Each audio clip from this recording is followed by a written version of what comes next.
Hello, everyone, and welcome to. Do I have my mic on? Yes. Hello, everyone, and welcome to another episode of Work in Progress Wednesday, our bi weekly hobby stream where we get together and we talk nonsense about miniature hobby stuff. I am happy to be joined tonight by my usual co host for Work in Progress Wednesday, Tactical Dbag. Want to say hello? Hello. Hello, welcome. And Kajan. Want to say hello, Kajan? Hey everyone. Hey. And then we don't have Darth Bob with us yet. He may be coming to join us a little later, I'm not sure. But we are joined by a very special guest, the agent of chaos himself, Symbio Joe. Hello, Symbio Joe. Hello, everybody. Thanks for joining us this evening. Yeah, so the idea for tonight's stream, I'm gonna work on this cool little alien dude that I'm making for Bill Ford. He's supposed to be a God, I always forget their name. What are the pancake bears called? They have one ship in Battlefleet Gothic. Weird. I know who you mean, but I don't remember. Why can I never remember the name of the Xenos race? Oh, that's cool. Sorry, what's that?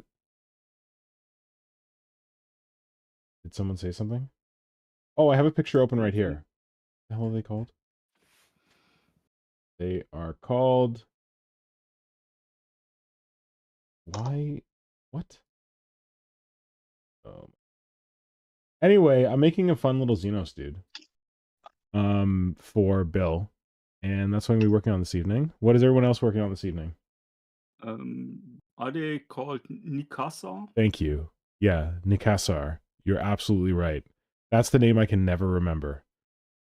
Nikasar, which are they've never had a model. They've only ever had the only model they've ever had is one Battlefleet Gothic ship that was released, and I think it like is supposed to be part of the Tau fleet or something.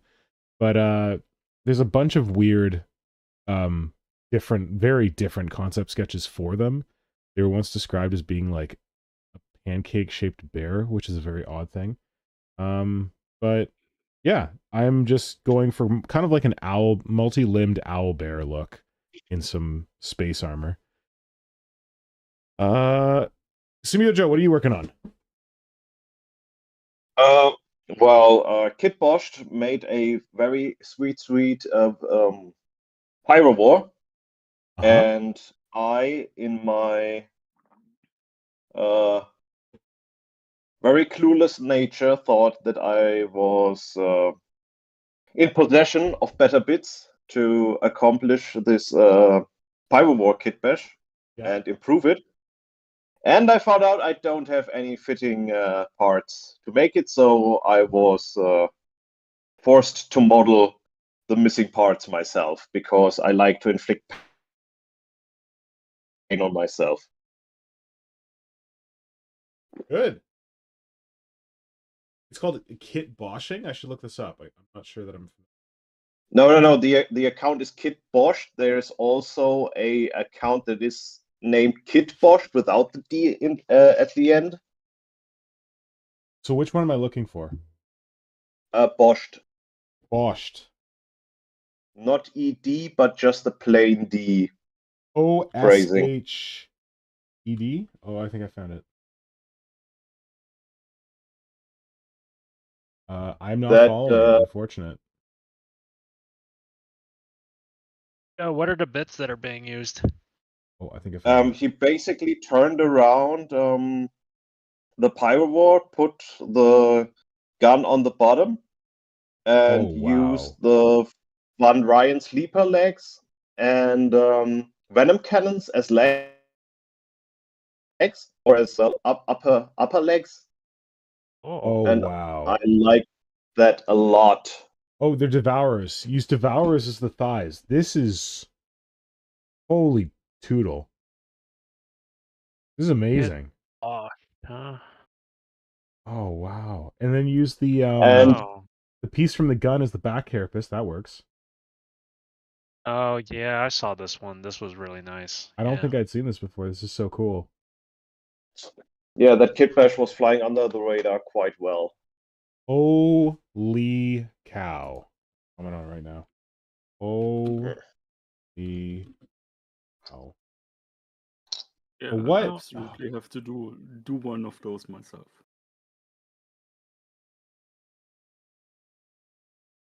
Man, I'm not like on like team spidery knife point legs, but this is one of the better executed ones that I have seen.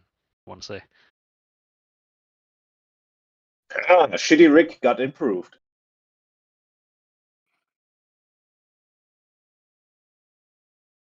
Yeah, I like I this one. I hope. So here we have the little leggies I did so far. And now it is time to attach the little leggies to the body. Nice. Okay, I gotta follow this guy. This is some tasty, tasty biz. That is a really cool model. I'm glad you brought that up. That is super sweet. Only 57 followers. Let's see if we can fix that. Yeah, folks. Chat. Raid! Will, what are you working on? I'm finally finishing up my Broodlord repos. It needs to get done, so I'm trying to finish that and just do a bunch of little bits of sculpting work that I've been kind of putting off for the last several months because sculpting is Work? I just gotta brace myself. Like, muster up is like, I'm not gonna mess this up, probably. That's good that you're almost done. Yeah, like I connected up the arms and stuff. I'm pretty happy with the pose. It's just like covering the seams and everything like that. So it shouldn't be too much See, that's the stuff where work. I'm like, oh, I've just got a little bit left. And then I get to that stage and it seems to go on forever. Because it's no fun. Oh, that part I don't mind so much. It's just the every once in a while, like knowing, like mustering up the energy to break out the green stuff, and then it's like, I need to have like, in case I you know make too much green stuff, I need to make sure I have enough projects in. It's like just mustering up the energy to go through and actually do it all. It's not like terribly difficult work. It's just it's work. It's work, yeah. But I guess I think to a certain extent, your comment about like, it's like it's not like it's not sexy kind of sculpting work. It's just yeoman's work, and It's more necessary than, motivated. I don't know. it's like infilling the joints and stuff so that the arms and stuff don't have any major Yep. gaps. And there's nothing exciting about it, but it needs to get done. True. And that's pretty much it for hopefully this, and then whatever else that I that needs like little bits of sculpting work here and there. Like, Kajan, are you working? I know your video's not up right now, but are you working on anything or are you just chilling this evening? I'm just chilling this evening, as I was just out with a friend for their birthday, and yeah, I'm not trusting myself with sharp things right now. Good plan. Did you have a good time? How Yeah, was the I had celebration? a good time. Good. Mm. Happy to hear that. Happy birthday to your friend from all of us here at Work in Progress Wednesday. yeah. I shall pass it along.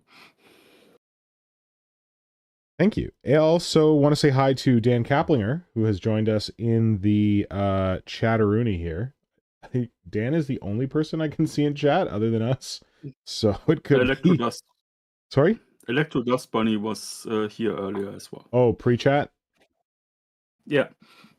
Yeah, YouTube helpfully kills the pre-chat. I don't know where it goes. It goes to a magical land that I can't recover it. Yeah, well, if Electro Dust Bunny's still out there, drop us a message and let us know. Be happy to see you.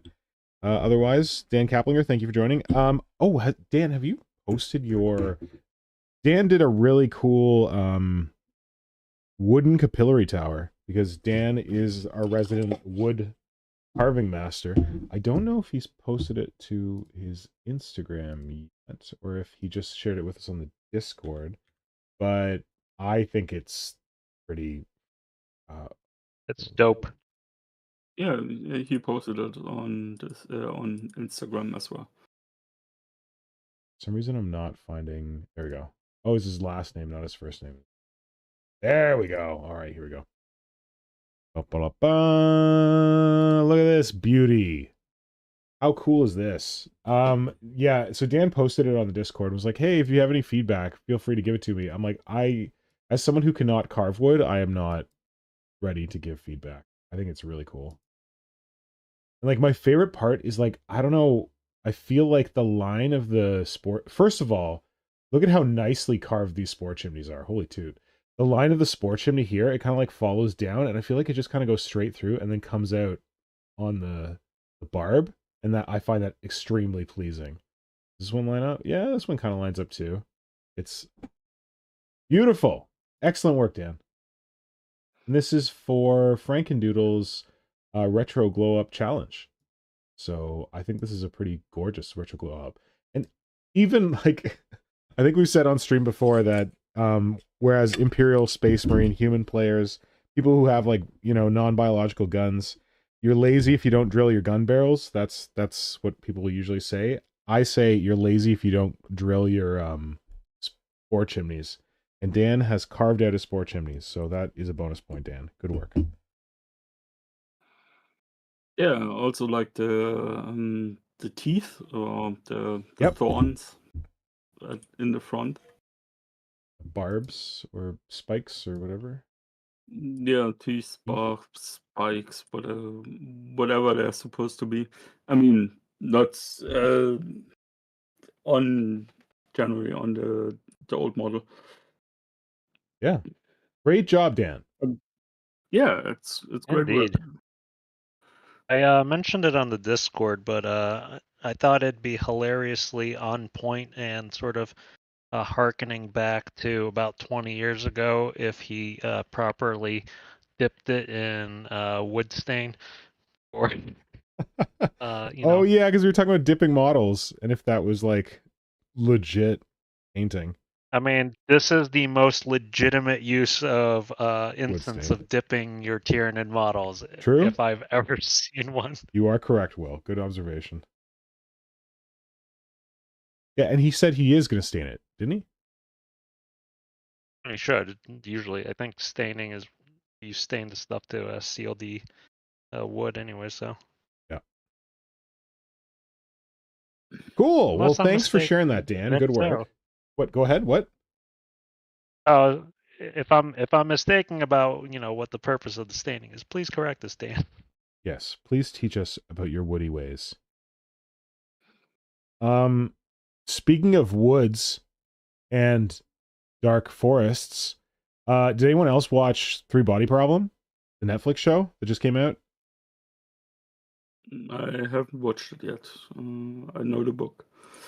Me too. Yeah, I've talked about how much I love that book on stream before, I believe. And I was a little concerned about how D&D, Dan and Dave, is that who they are from Game of Thrones? They were the showrunners for Game of Thrones, and now they're the showrunners for Three Body Problem with... Oh shit, I don't know his name. Is it Andrew what? Okay, I didn't want to miss this because everyone's been talking about Three Body Problem, and they've been talking about like Dan and Dave from Game of Thrones, and like how they infamously like shat the bed in the last season of Game of Thrones, or before that, if you ask some people. But Alexander Wu. Thank you, Alexander Wu. Yes. So I totally had that name wrong. Alexander Wu is the other showrunner, the third showrunner who is part of this, and Alexander Wu, I didn't recognize the name, but he was a writer on True Blood, I believe, the vampire show. And I watched a lot of True Blood and enjoyed a lot of True Blood, so that's cool. But yeah, my I watched the whole 8 episodes of their version of Three Body Problem that was up on Netflix this week, and I'm pleasantly surprised that I think they did a good job. They took a book that's famously unadaptable, and they did I'd say a great adaptation of it.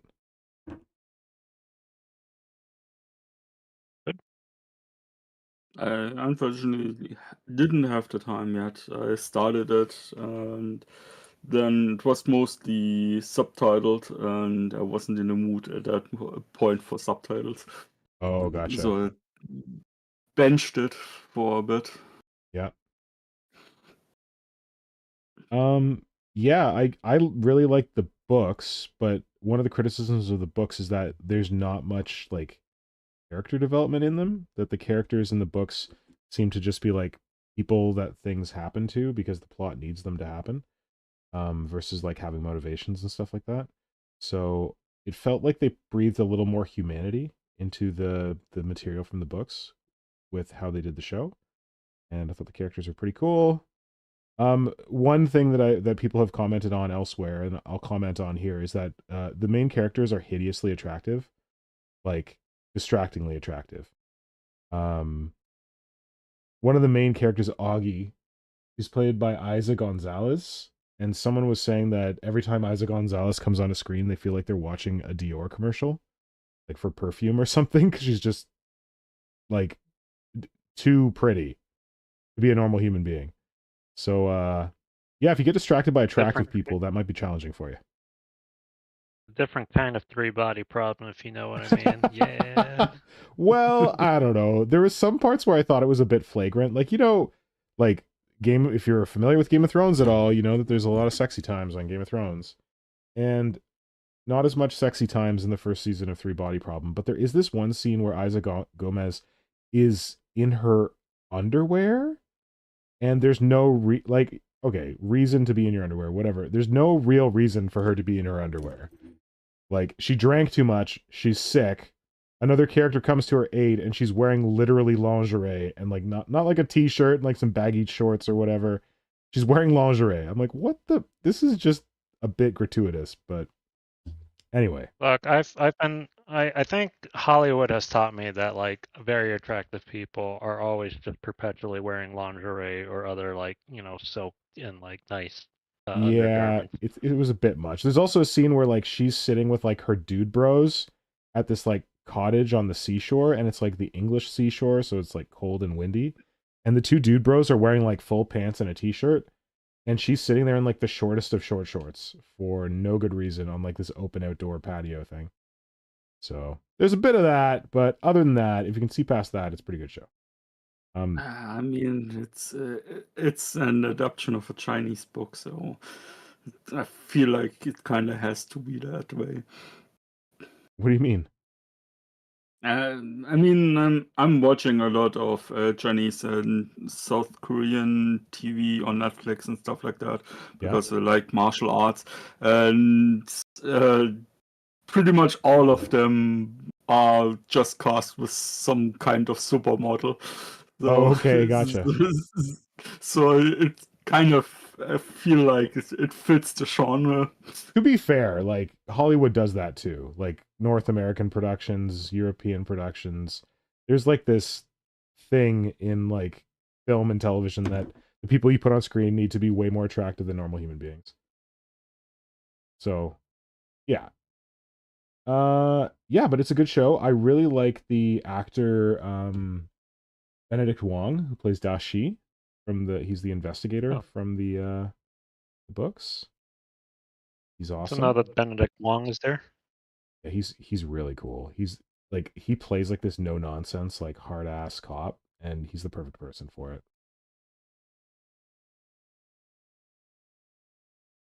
And it's kind of cool because he's like the one like normal human amongst all these people who are like these super genius scientists. So he's a good person to be stand-in for a normal human.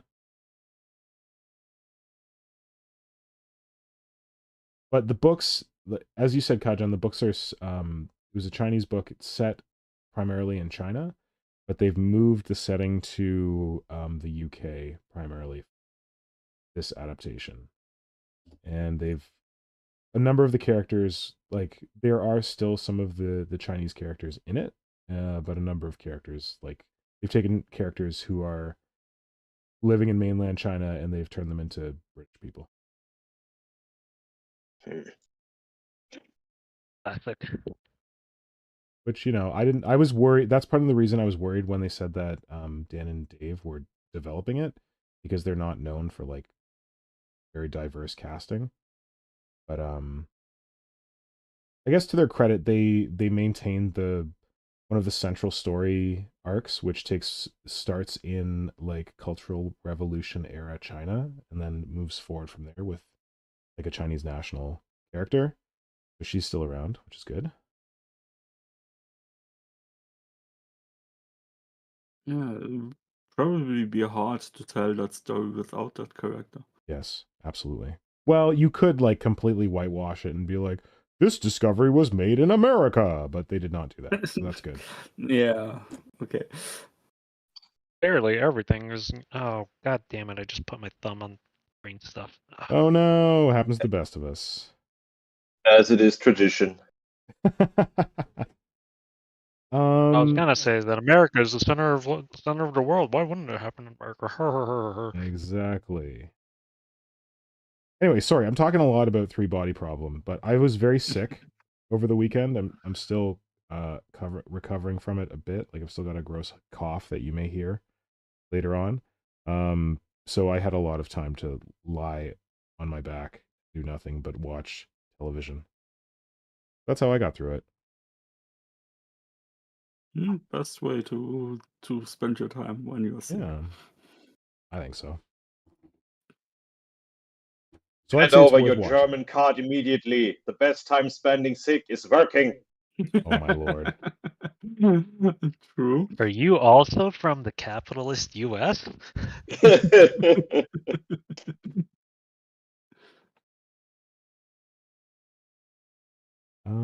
Yeah. What did everyone else get up to this week? Making these legs and watching The Gentleman by Guy Ritchie on Netflix. What is The Gentleman? I've heard of this show, The Gentleman, but... Well, it is a very... Have you seen any Guy Ritchie movie? Yes. I've seen Lock, Stock, seen Snatch. What else did he do? It is a Guy Ritchie movie as a 8-part series. Okay. About... Same formula, same Britishness, some very, very hilarious moments within a very serious setting. Yeah. And yeah, the end feels a little bit edited. I get the feeling that in the end they went for a different ending. Oh, damn. Just because there are some scenes where you go, okay, now that happens, and then something completely different happens, and there's a strange short-term change of heart by the protagonist. Oh. And that did strike me a little odd. I mean, based on the synopsis, it sounds a little bit like Breaking Bad. This guy inherits some land because he is related to some royalty, and he discovers they grow wheat on that Well, of course, it is a Guy Ritchie movie, and yes, they even took the main villain from Evil Bad, Breaking Bad, I mean, as the main antagonist. Like the actual actor? Yes. Oh, wow. Do you know that guy's name? I only know his character's name. I'm bad with the name, so I'm not even trying. Giancarlo Esposito. Says Google. Probably. He is a great actor. He is very good at portraying that kind of villainous character. Yeah. For sure. Hey, Tom Yeah, Wilson's here. Hey, Tom, welcome. and other from that, work Did you is still enjoy it? eating me up. Joe?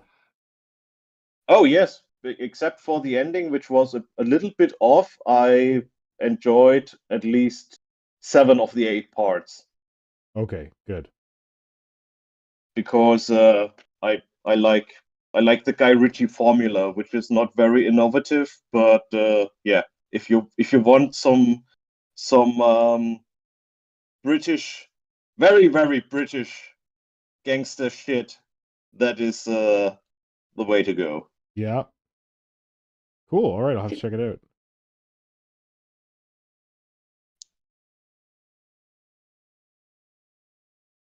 What am I doing here?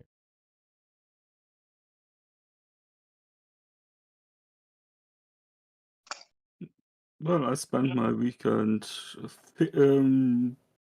putting stuff back in place after I got my Windows. Yeah. All so right. they're all in now, The The right? Windows finally get installed. Yeah, they got installed and everything. Good. Interestingly enough, in the neighboring room, they arrived with 3 people and needed 3 hours. And in this room, installing exactly the same Windows, replacing exactly the same type of window, they arrived with 5 people and needed half an hour longer. Oh, okay. So they should have had 5 people to begin with. I mean, they needed 30 minutes less with 3 people, and Oh, so I you feel said they like needed half an hour more with 5 people. Sorry, I thought you said they did it in Yeah. half an hour.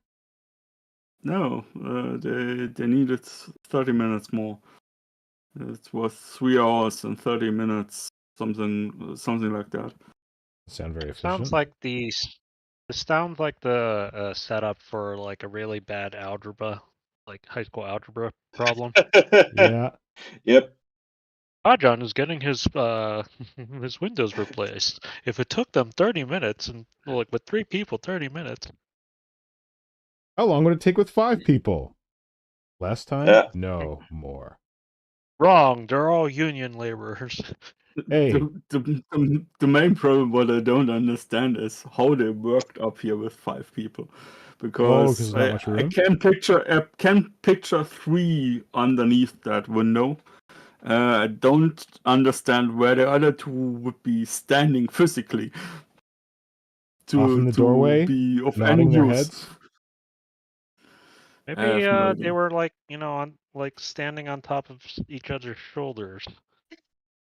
Yeah, or they provided moral support or something like that. You guys can do it. Go, you guys. We laugh, but sometimes I'd like somebody to tell me that I'm doing a good job. Yep. But yeah, I mean, I didn't pay for it, so I don't really care. So Good. it's a fixed price to install those windows. It just was annoying because I couldn't do any work on anything. Yeah. And of course, I had to move everything out of the way away from the windows so they could work, and then put everything back in place. So that ate a lot of time. That is annoying. And other than that, I watched Judge D, the Judge D series on Netflix. I don't know this one either. Judge D? Yeah, it's a Chinese martial art type history Yep. type movies. In Germany, we would call it a costume movie. Series in this case. It's about some basically Sherlock Holmes in ancient China, Oh, cool. and he's running around solving cases as a judge, but Oh, okay. a more involved judge. He doesn't just sit on he investigates the cases and stuff like that. Okay. It's on Netflix. It's isn't translated, so you will have to watch it with subtitles, which was one of the main reasons I didn't watch the Three Body Problem, because I was watching like the last 40 days just subtitled movies, and I just wasn't in the mood for another one. Right. That makes sense. Yeah, but that was basically what I have been doing. Cool. Will, what have you been up to? Mostly kind of got distracted. So a couple months back, a friend of mine was going to Costco, which is one of those like very large big box Oh yeah, we got uh Costco here in Canada. wholesale. I don't know if the folks over in Europe have it, but basically you get stuff at like wholesale prices and like very large Yeah, quantities of everything. we have wholesale retailers, but you have to own a business to shop there. Oh. Yeah, so it's kind of like that, except like it's for like public, Yeah, like you just. you have to own a chest freezer to shop there in North America. I mean, you don't have to, but it's No, they'll sell you one advisable. if you need one when you come in the door, but Oh, they'll definitely sell you one, but owning it is not a requirement. no, I'm But joking. a friend of mine was there like a few months back, and then saw that they sold like entire whole lambs Oh, at the butchers of like one of them, yeah. one of the local ones, and she's like, we need to like do a whole lamb roast sometime. So one thing led to another, and I ended up purchasing a like spit roasting kind of thing, and so Holy this past cow. weekend was. Yeah, so this past weekend was like a test run of all the equipment and stuff, and just like making sure that like I knew what the hell I was doing, which the answer is I sort Maybe? of don't. Yeah. But basically it was just a test run of doing a spit roast out in my backyard, trying not to like burn Cool. down my backyard. So it was fun. Also, like we had the last of the lamb tonight, and it was very delicious Good. So it went well. so far. So the that was like the preliminary test run, and now I get to look forward to doing the full run in like another 3 weeks. How much does So a full that lamb got cost? surprisingly not that much. I think the cost. Oh, Tom Wilson says they do have Costco in the UK. Awesome, good to I know. thought so. But I believe it's like about 150, 160 US for a whole lamb, which is like 35 pounds, which is like Okay. a really that's a pretty damn good deal, frankly. Yeah. So I will let people know how that goes, but because that's going to be an adventure in and of itself. But that's kind of distracted me from other work, Yeah. but deliciously distracted me. Deliciously. Amazing. Thanks. We've got so I grew up in a part of Toronto that's very Greek. So there's a lot of Nice. lamb roasting that goes on in these parts. In fact, there was a restaurant that we used to drive by that would constantly have a lamb roasting outside.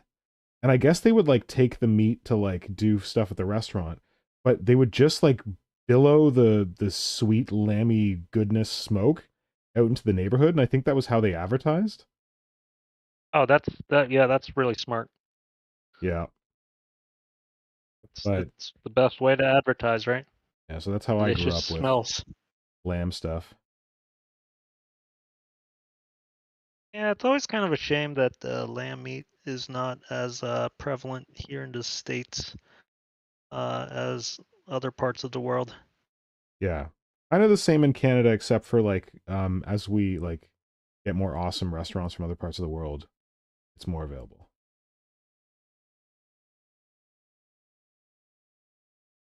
I think too many people around here are like, oh, but lambs are adorable. I'm like adorably delicious. But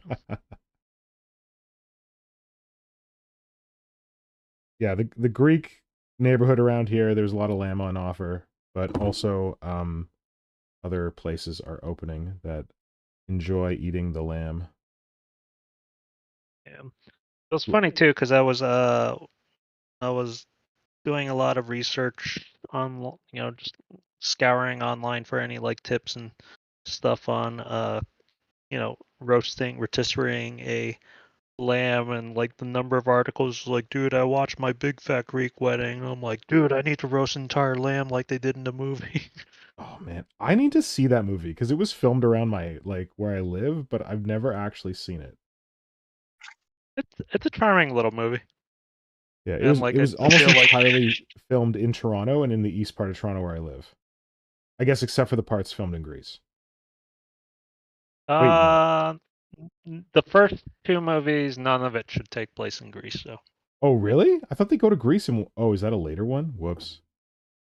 there's a third movie that came out relatively recently, where they go to Greece, but the other ones essentially take place in what's supposed to be Chicago, but Is actually it Toronto. turns out he is.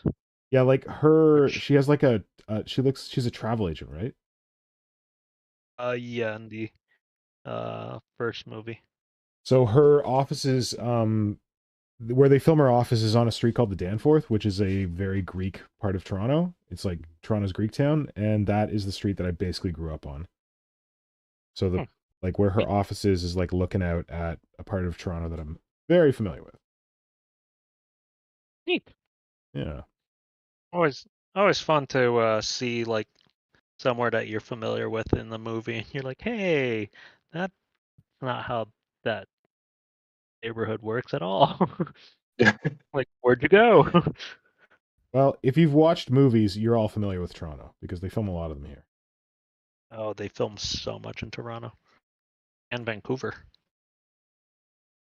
I think I've told this story before, but one of my favorites was the film Scott Pilgrim. I don't know if people have really seen that right. because it's pretty Toronto. But it was set in Toronto and filmed in Toronto, and I watched it when I was living in Japan. And it was such a nostalgic hit for me to be like, oh my god, that's a city. I love that movie. I think I was watching it the other day as I was like doing some hobbying. I was like, this is so great. The soundtrack is so dope. Yeah, I gotta watch it again. It's been too long.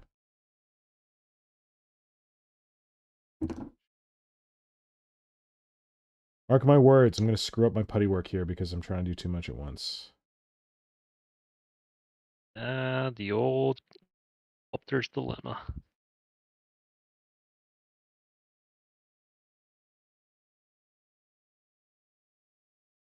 Yeah. Oh, but other than that, hobby-wise, I've mostly just been doodling.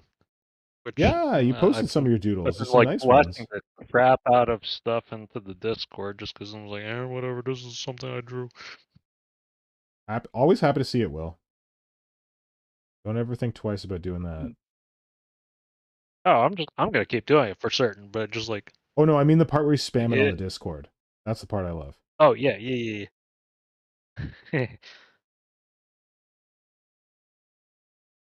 mean, you're also really good about so.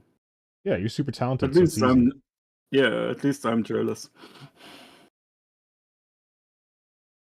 No, mostly it's like I get bored at work and I decide that doodling is a better use of my time than just staring at my computer. So. Well, we're happy to have it. Because you'll note that a lot of it comes during the normal work hours of the East Coast US. So not posting outside of those times.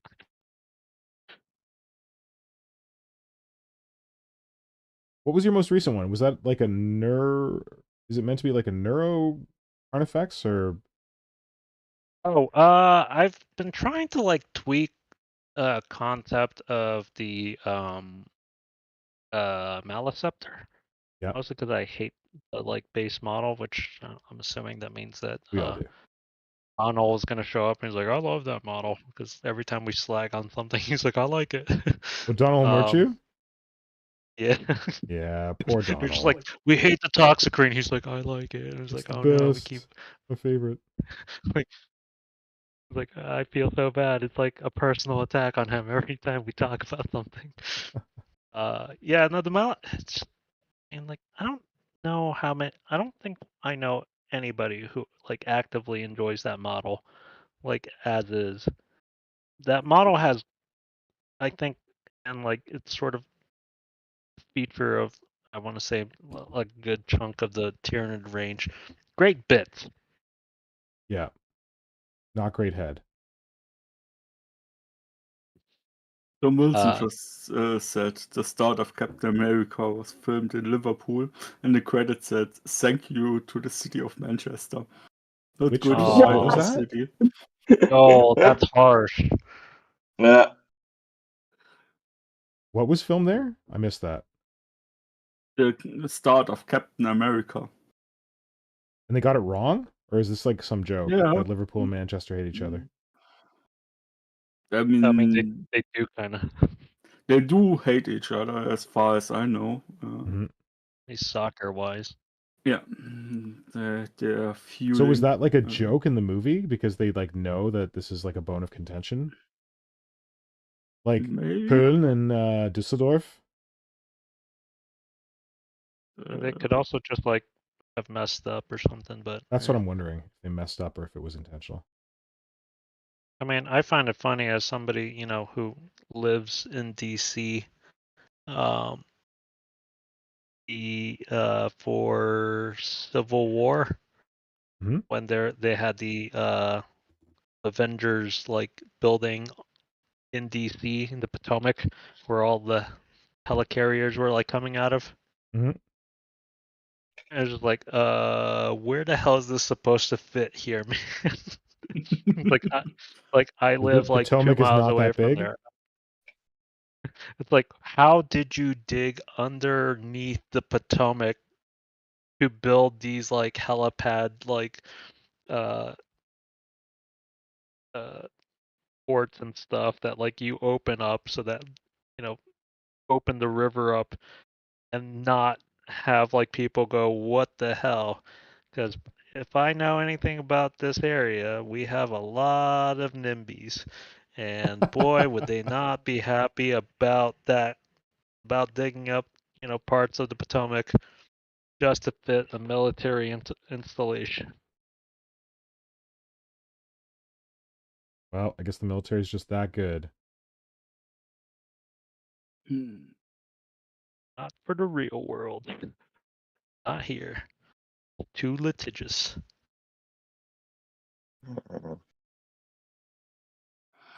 John Wilson said he thinks it was a genuine mistake because they fixed it on the DVD. Okay. Oh. What a mistake, Neat. though. Yeah, I mean, basically, it's in Europe, so basically, it's all one thing. It's in Europe. I mean, at least they didn't just do the normal American thing and just assume it's like, it's in England, so it's London, right? Oh, right. I remember back in the day, I took a trip to England, but I was staying with a friend who was studying up in Sheffield Mhm. University up in the north, and I essentially pretty much just kind of hung around northern England, like Leeds, Nottingham. I did get to check out I think that's the Warhammer World at Midwest. the time. I think that's central England. I don't think that's the north. I was staying like I got into Manchester, which is definitely like further north and stuff, and it's north central, I guess. I think they But call it the what West I Midlands, don't they, around Birmingham? mean, North is maybe like the Lake District, yeah. like But Newcastle, what I that do kind of know thing. is that telling my friends that I'm like, oh yeah, I went to England. They're like, oh, how was London? I'm like, I didn't say London. Yeah. Why did you assume that? Like, Isn't that what England's made of? A whole bunch of London everywhere? so much London. Oh, folks from chat, what part of London are you from?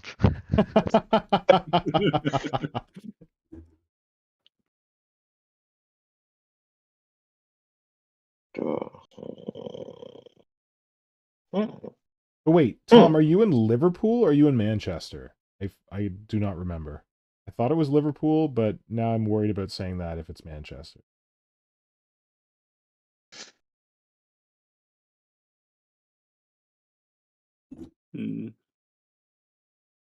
As you just said, it was the part at the docks. I assume somewhere near God, Liverpool, at least. Is Tom a Scouser? Oh, he is a Scouser. He's a Scouser, He yeah. is- Yeah, okay, he that's is in Liverpool, Liverpool. isn't it? Right? Oh, Oh. Jurgen. Question. What up? For folks in Germany and folks in England and folks in the United States, what do you guys do? Like, what do your countries do in terms of Easter holidays? Because tomorrow is like Canada recognizes Good Friday, and we don't have to work. And then I work at a weird employer who also gives us the Monday off. Normally, it's only like elementary school or like schools that do the Monday off, maybe banks as well. But like, what's the story in Germany? What's the story in States? Chat, let us know what's the story in England or UK. Joe, do you want to take this one? Oh, well, we have 1 week of school holiday and 2 days free from work. Yeah. When are your days free from work? Is it the Friday, Monday? Yes. Okay. That's what I have as Tomorrow well, is but free, Nora doesn't get and that, so Monday she's is free. pissed. What? Yeah, I just confirmed, and in my company we had to take the Saturday and the Sunday as vacation days because the majority of all other employees were not around, so we are not working Saturday, Sunday. So yeah. I mean, Sunday would have to be Sunday's a Easter, right? holiday anyway. I mean, maybe in your communist part. I mean, I know some companies working anyway, but Yeah, mine does work anyway. okay. I'm also not sure if the Friday is in the whole of Germany. Oh. There's some weird stuff where not every state in Yes, Germany has holidays at the same time. because of our separation in true believers and Protestants. Oh. It's a thing? Different Easters? Catholics and Protestants? Oh no, just different holidays. Easter should be the same Oh, okay. everywhere, I think. Except for if you're Orthodox. Isn't that different? Or no, do Orthodox people celebrate Easter at the same time? God, we're the worst people to be having this conversation. Where's Simon, the like Christian religion instructor when we need him? To make a long story short, yes, we do not work. Okay. Probably Friday and Monday. Also Saturday and Sunday if you're at an employer who works Saturday, Sunday. Yes. Dino Sly in chat said government offices have Monday off in Canada too, and Tom Wilson said a year bank holiday for Good Friday and Easter Monday. Yep. Nice. Thanks, friends. As somebody who lives in the U.S., we don't get time off for like anything except for like Christmas and like anything that celebrates our Americanness. So you don't get Easter? No. Whoa. Okay, so here's the deal. When I was a kid, I used to be very aware of like when Americans got days off and when Canadians got days off, and I swore that I thought that like the United States got all the same holidays that Canadians got, but then they got extra ones, and I was so pissed. So this is the first time that I'm hearing about an American holiday or a Canadian holiday that Americans don't get, and I feel very happy. I mean, sorry for you, Will, but I mean, you also get Canadian Thanksgiving off, and I don't because I thought that's you have in like September. President's Day or something at that same Yeah, time. I mean, we have like what's your some, like, holiday in BS October? holidays. Well, Columbus Day, but like I think there's been movement to like name that as like a different day, and like frankly, I'm kind of on team just replace Columbus Day with voting day, and Oh, actually give people time to vote. that's November though, right? Yeah, first Tuesday of every November. But Yeah. there's an election every November? I mean, for like local, I mean, there's always going to be like some sort of level of elections, not necessarily like nationwide impacting stuff, but like pretty much like any major elections are gonna be like the first week of November.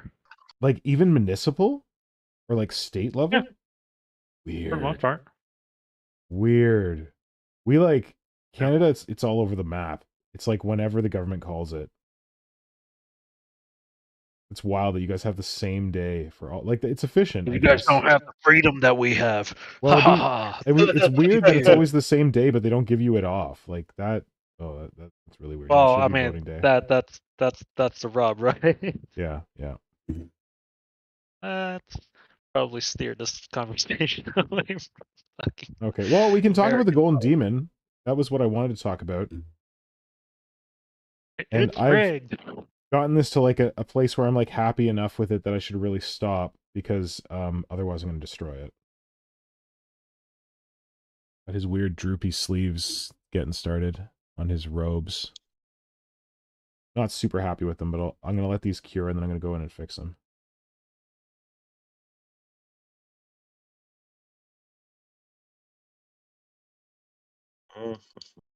Okay, get out of here, buddy. So last weekend was Adepticon, and in case you missed it, Games Workshop did the Golden Demon competition at Adepticon, and if you were paying any attention to Bellyacres in the UK, they're real mad that there's been no Golden Demon announced in the UK, but that there's an American one and a German one happening. So here we go. Oh. And in preparation for tonight's stream, I asked Will and Kajan to think about their favorite models from the winners that we saw. I told Symbio Joe that we were doing this right when the stream was about to start, so he's had far less time to think about it. Hold on, I'm just going to put my green stuff in the freezer, because I don't know how much sculpting. Quick, Joe. Go through the websites. No, I knew I read it before and I made my mind up. But it is not really a much talk about what I like because everything is just excellent and I don't see much sense in talking about at my level about those stuff. I know the last one there was a lot of shit talking about that Games Workshop is not capable to take proper pictures of the miniatures and they were so much better in person. I don't know if that was the case this time, if they were able to take better pictures. Well, if these models are better in person, they would just burn out my retinas, so I don't know. Because they're pretty freaking fantastic online. All right, hi John, do you want to start? Which is your pick? As Symbio Joe just said, my most favorite model is the Neil Hollis one, the Exodite Elder on the. Oh, it's the very first one. On the, Good. But I don't really have anything to say about it because, I mean, I recognize how difficult it is what he painted there, but I have no real comments beyond. It's difficult to paint, and I understand why he won.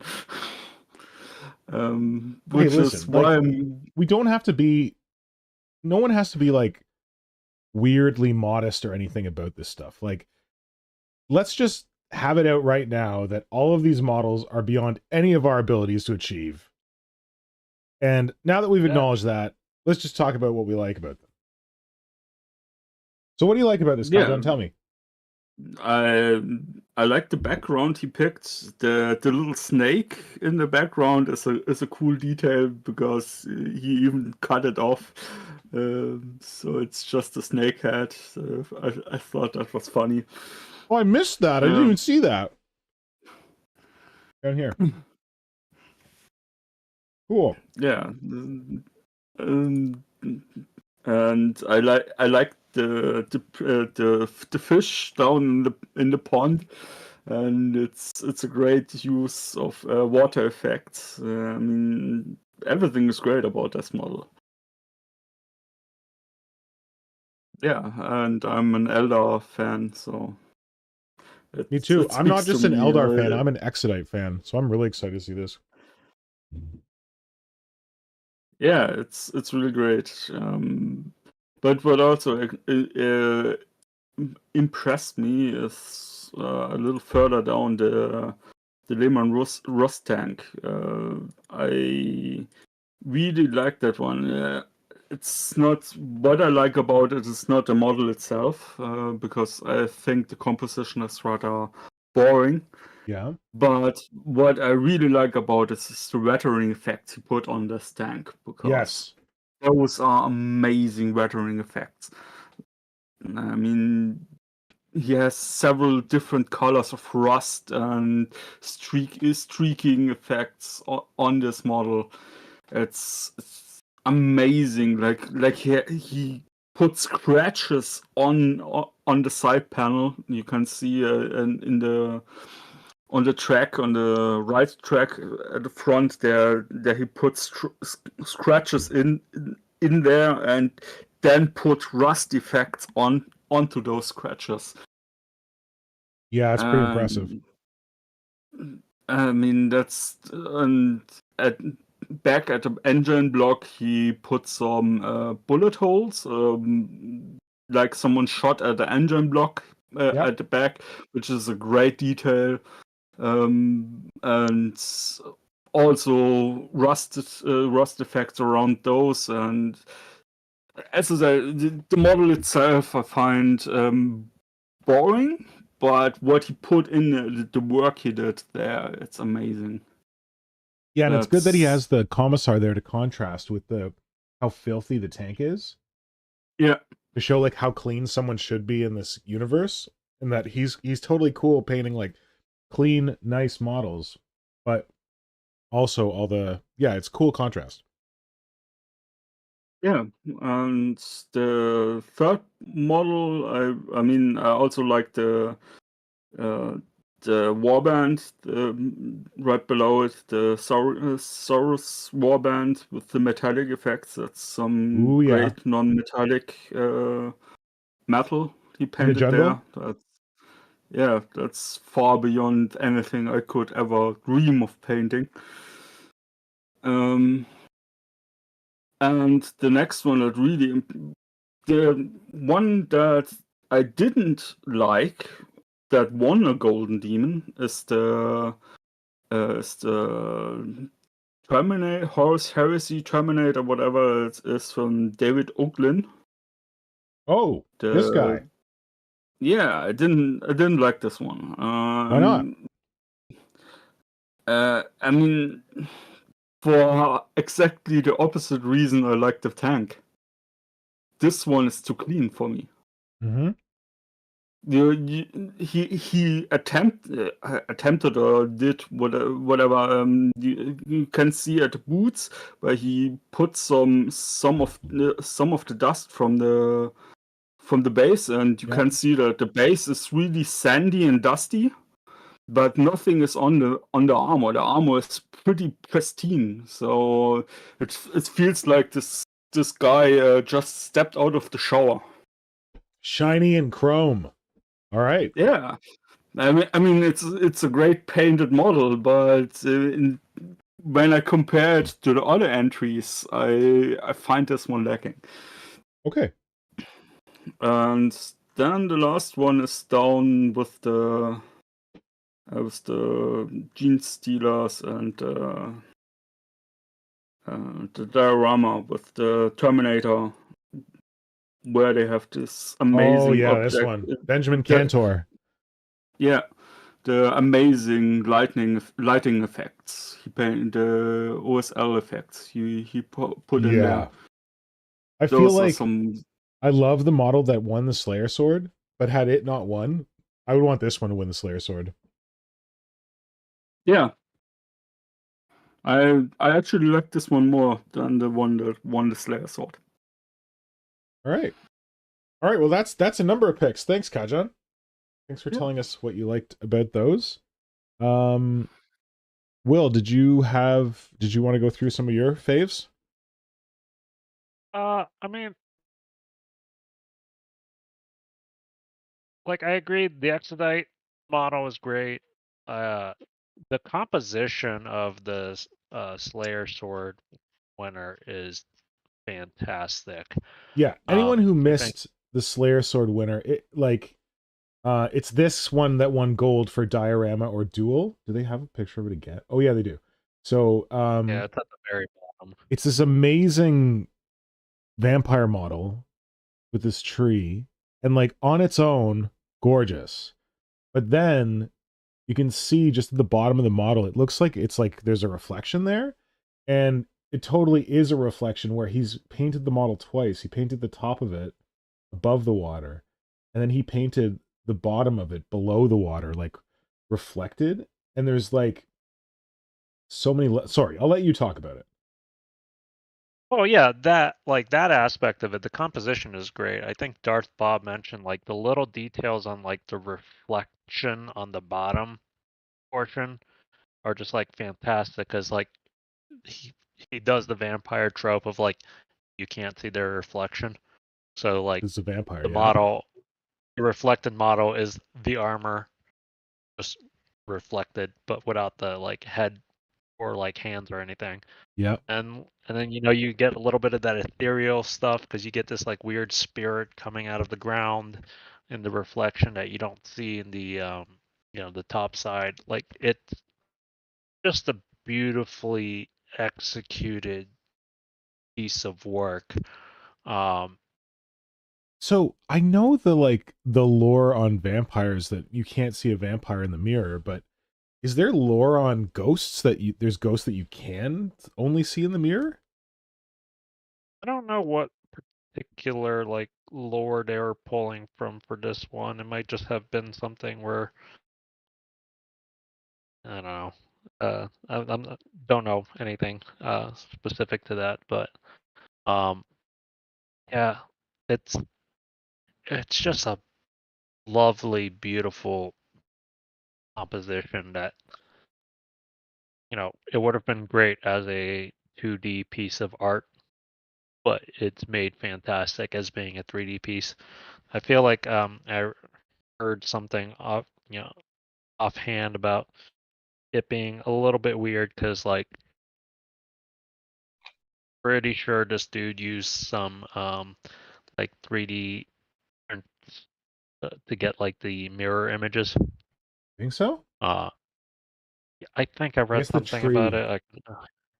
I mean, it's the tree and the dude, like, because it's exactly mirrored, and like you're not sculpting it Oh. by hand. Oh, I Like didn't think about that. it's not like just using the same model. Like you are, like it is 100%. Oh. Yeah, I just thought it was the same model, but then it wouldn't be reflected. God, I'm dumb. Yeah. And I'm so dumb.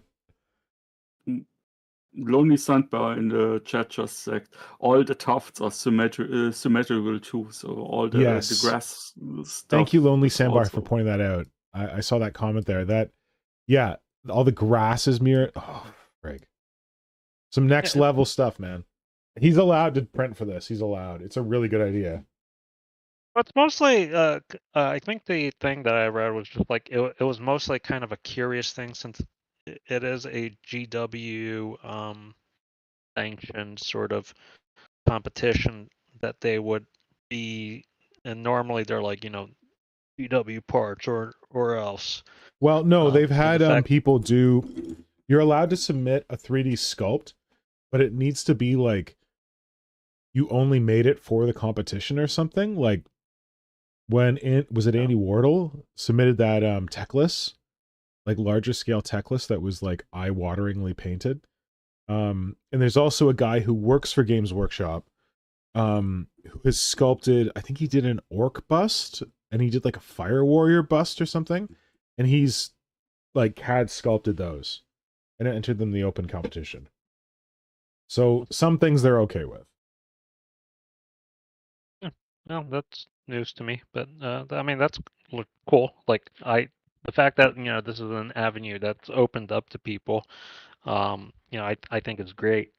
And like obviously can be used to great effect as kind of demonstrated here. Yeah, it's just a very beautiful composition is what I can say. Also, Very clever fun fact and that I'm going to take credit for that I can take no credit for. This guy's Canadian. You're welcome. Yeah, thanks for Justin Bieber. Oh God, you had to. Hey, don't forget Bryan Adams. He's all right. Just don't mention what's his face, Shatner. Still smarting from him being a wackadoodle. And like the other thing, the only other comment that I have about all this is like the style of painting. And again, it was another thing that I sort of noticed and I didn't quite put to words until somebody else noticed. There's a lot of that kind of almost sketchy paint style and like stippling paint style for a lot of the different entries. Yes. That like just speaks kind of interestingly to the trends. The meta. Yeah. Yeah. Essentially the meta of like the painting competition world. So like, yeah, it's just kind of interesting that you see kind of similar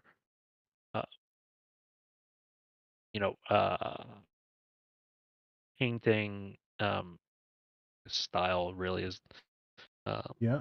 the term to use. I was just trying to pull up other ones that trending.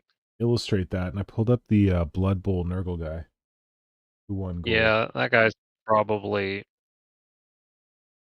pretty representative of that.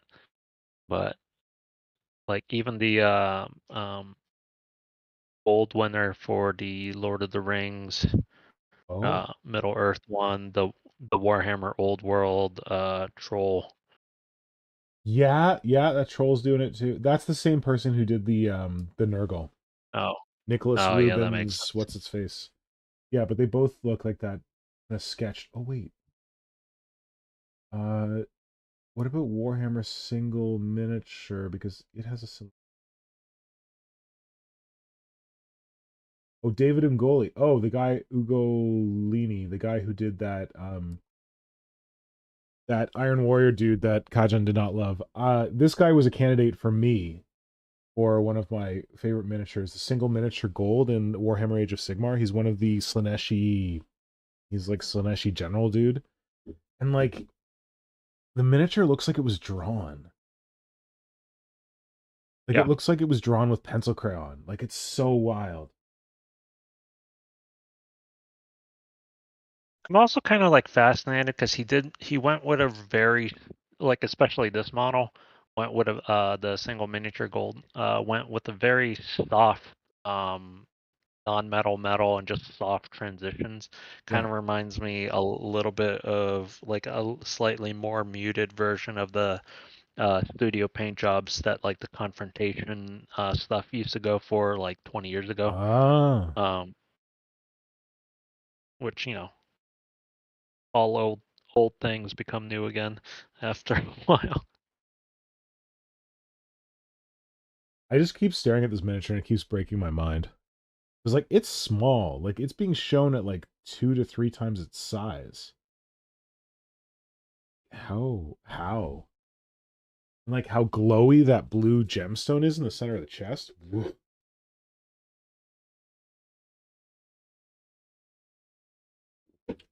Yeah, as Kajan said off the top, I'm never going to reach this level. So that's fine. I'm just accepted. I'm going to move on. Will, were there other ones that you wanted to talk about? Nothing specific, although the gold for the Middle Earth one with the like stag Charging belt- across the water? belt. Yeah, that the base is neat. That's pretty much my comment on that one. And like, yeah, the painting's nice. I like that they tried to get the like texture of like the fur and stuff on the elk. Yep. True. Marco Frassoni. That sounds like, I feel like I recognize that name, but I can't remember where from. Maybe it's one before. Yeah, that's pretty much my thoughts. Cool. Thanks. Marco Personi has a YouTube channel, and I think I mentioned him once or twice. Okay. That's probably where I know him from. He does painting tutorials and stuff like this. That. Cool. Symbio. You have some picks? Just a nitpicky one, which is the Orc Squad, the Beast Snugger Boys, and I see that as a missed opportunity to invert quotation marks the iconic picture of the Imperial Fists Crimson Fists that were on the front of the old Rogue Trader one. Yep. On the old Rogue Trader rulebook, and you could have done an invert just with orcs slaughtering Crimson Fists. But yeah, minor nitpicks there. I just want to see, I don't know, orcs as well. They are a caricature of the love of war, and just use them to take a little piss out of the seriousness of Space Marines. Yep. And what surprised me in a positive way, but after thinking of it, it is not very logic. The young blood category just for a very long time finally looks like a young blood category. Oh yeah. And I explain myself here. For the longest time, for the past years, when I looked into the young blood category, it was like, yeah, that is some serious skill, and I found it hard to believe that 16-year-old, I don't know where the category in age starts and where it ends. And younger, maybe? I don't know. Well, so as I said, I always found it hard to believe that a very young person, quotation marks, could reach such skill. But then again, I met people who started the hobby when they were 8. Yeah. Which I did not know was possible. So yeah. Hot observation. The person who won gold in the Youngblood category, Ben Trentacoste. I saw that name and I'm like, oh my god, I know that name. Oh my god, I know that name because when I did the inner circle thing, one of the other winners was Ben's dad. He did a Black Templar, I think it was a Black Templar force or like an Imperial Space Marine force or something. And he was this really, god, what was his name? Is his name Bill? I don't know. Tim. I think his name's Tim Trenticos. He's a super, super kind guy. He's from New York, and he was one of the Inner Circle winners for the United States. So I got to meet him back in 2017. So it was really cool to see like his last name. I'm like, why does this look familiar? And then sure enough, I checked his Instagram, and he was congratulating his son for winning gold in Youngbloods, which is amazing. Yeah, well, when you have a golden demon winner or runner up as a teacher, of course. Oh no, I don't think Tim's ever won a golden demon. Like Tim won Inner Circle, but it was like an Armies on Parade on acid. It wasn't like a or just in the upper top reach. I mean, right. Even our own Ryan's Minis, who paints absolutely marvelous, is only runner up, which is but like, I love Tim. Tim's a nice guy. Ryan's Minis is on a completely different level for me and Tim, but I get what you mean. Yeah, but only runner up. If you are in the competition, to a certain degree, it does not count in what lower place you are. You're either number one or you're not.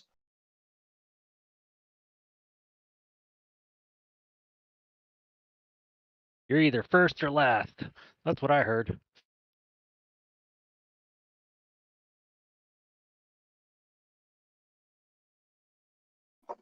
Hello? Yeah. Still around.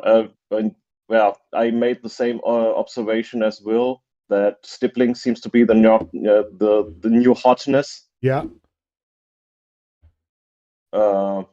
Yeah. I had a conversation with a fellow German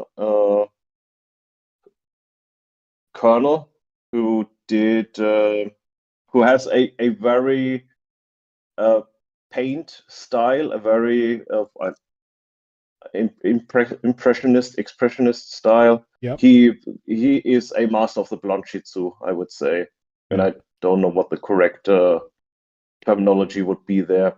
I think impressionistic. I talked to him about that. Will we see everything we see in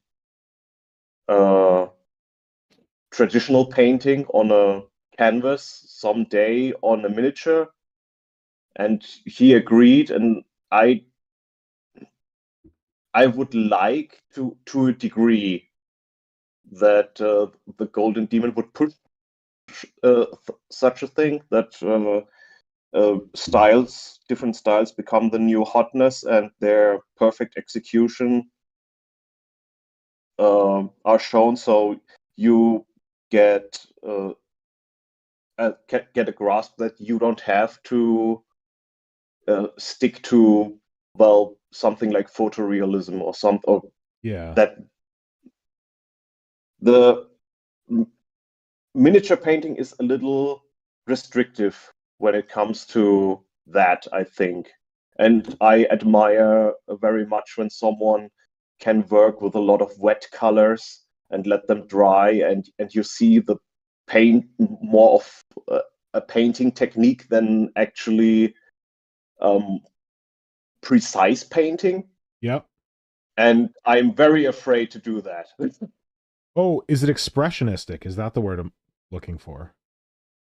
Probably more expressive. I don't know. We need our art teacher. Why is he in the mountains? Why is the art? We need our religion teacher. We need our art teacher. We need our Simon. He doesn't even watch these things, so who knows? We'll never know how much we I know. Yeah. Overall, great. I really appreciate the play with perspective in the orc piece, the two Gretchens that escaped from the crushing bomber. Taro Model Maker. He's he's the sweetest dude. He's you can follow him on Instagram. He makes a lot of plinths that people use for their Golden Demon entries. Yeah, Taro always enters like a number of miniatures. Apparently he's won something like 7 Golden Demons in his time. He's been entering for years and years and years. And he entered a bunch of models. He won 3. He got a bronze for this. He got a bronze for his Necromunda, I believe. He did the Prospector, whatever the squats are called, robot. This guy. Bronze, yeah, for Necromunda. And then he also got a gold for his small-scale Reaver Titan, which he had entered previously and only gotten like a commendation on. And then he reworked it, and he added the little Imperial Guard guys around the feet from the latest release of Epic or whatever the heck it is, to emphasize the scale, which I think is a neat touch. But yeah, his orcs. Sorry, go back. Tell us more about the orcs. The Gretchen. I'm done. I've said everything I had to say.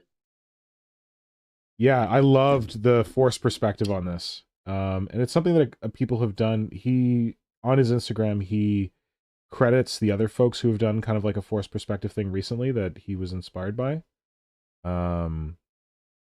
And yeah, I think it's another really cool way to do miniatures.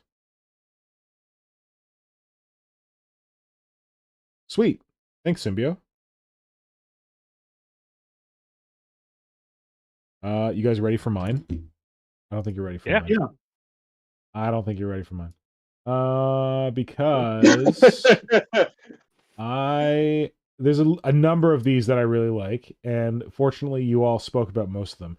Like, as soon as I saw the vampire, I was like, that needs to win the Slayer Sword. That needs to win the Slayer Sword immediately. And if it doesn't, there is no God. But then I saw the Space Hulk, Terminators, and Gene Stealers. I'm like, well, if that won the Slayer Sword, I'd be okay with it. But there's so many good miniatures. Like, what I had an idea of who I wanted to pick, and then I went in and I opened this up, not on my phone. This is key. I looked at all these on my phone for the first time, and then I went back to the website, opened them up on my computer with like a proper size screen, and started looking at them properly, and realizing that every single one of these miniatures could have won the Slayer Sword, because they're all just so friggin' good. But the ones that stood out for me, I did say that I really liked that not Old World, sorry. Age of Sigmar dude, the one that looks like he's sketched or paint or drawn with pastels or whatever. I think he was amazing. He was a possible candidate for me. I really liked Sam Lenz's entry, the one that Symbio was saying could have done better by reversing or inverting the whole orcs killing Crimson Fists. Like, I love the colors here. Oh man, Sam Lenz is also like some kind of painting god.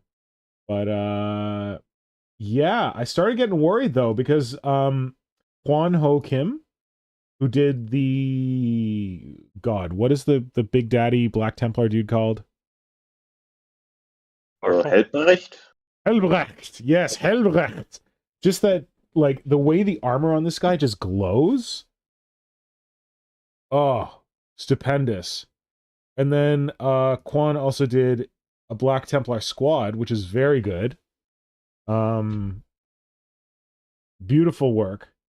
So yeah, I started getting worried because I was looking at Space Marines and being like, man, these Space Marines, they're so beautiful. And then, yeah, you know what?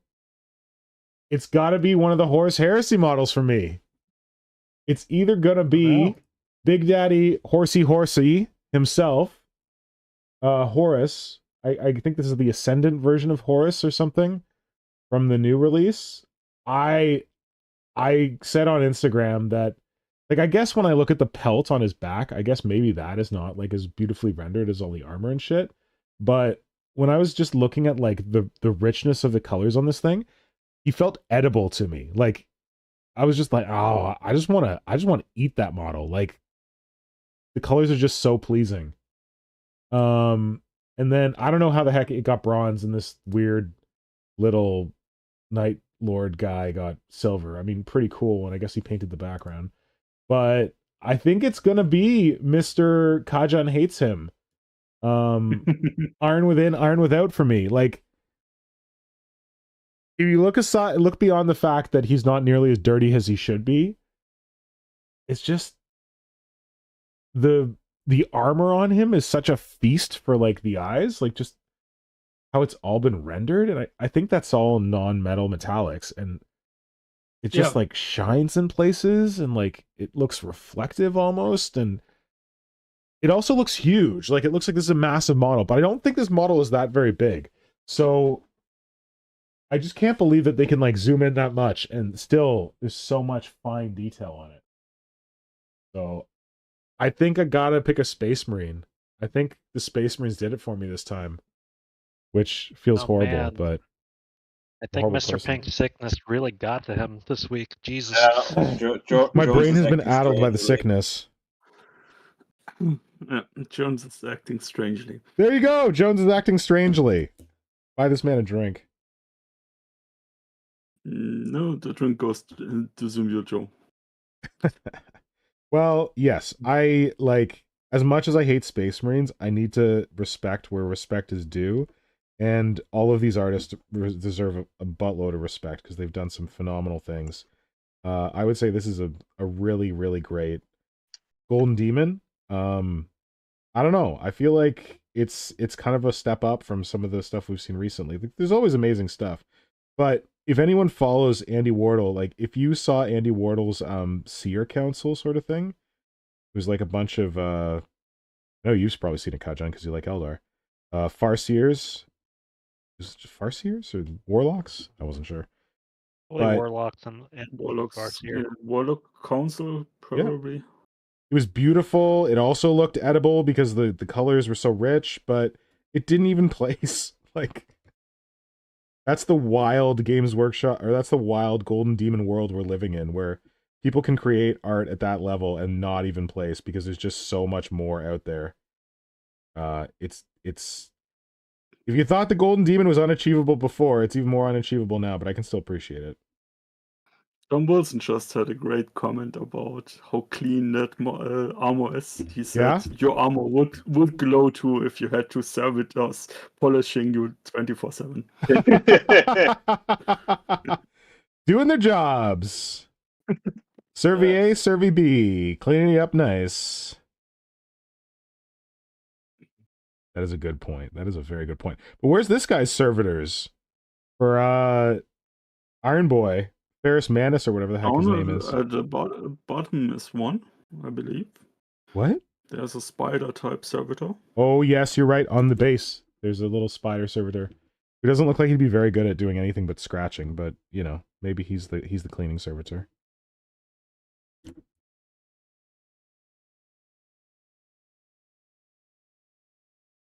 Cool. Maybe that little cannon is a sand blaster.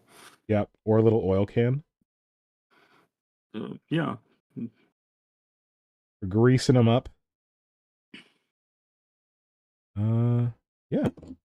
Anything else anyone else wanted to mention about the Golden Demon in general, or this competition that we saw this time, or your aspirations to one day enter the Golden Demon, or anything like that?